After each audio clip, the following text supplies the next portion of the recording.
Siamo di fronte a una macchina di elevatissima tecnologia che è in grado di garantire più qualità nel servizio di recupero delle persone infortunate. Stiamo parlando della Rolls Royce dell'emergenza, cioè oltre a questo non c'è nient'altro. Vorrei che fosse ben chiaro che se tutto il Veneto non ha la dotazione di veicoli come questi. Della serie non lamentatevi perché questa è la prova che la sanità bellunese non è Cenerentola in Veneto.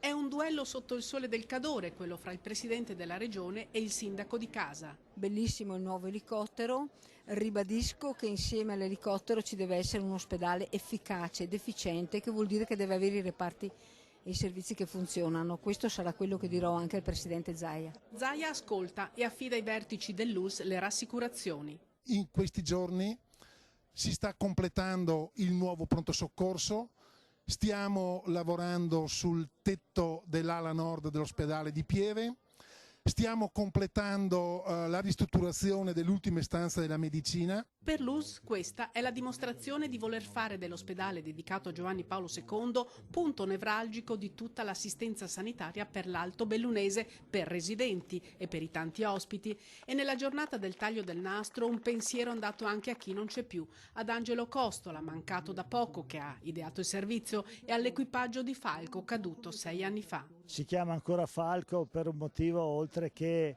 diciamo così, affettivo, anche perché le squadre a terra, le ambulanze del volontariato sono abituate a chiamarlo Falco e noi non abbiamo nessuna intenzione di cambiare il nome. Il meglio in quanto a sicurezza: il nuovo elicottero non risente di temperature e di altitudine, riesce ad imbarcare la barella in volo durante il recupero con il vericello. È particolarmente sicuro perché ha il rotore principale alto e il rotore posteriore intubato, quindi è una macchina che rappresenta sicuramente un passo in avanti rispetto all'operatività del servizio di soccorso.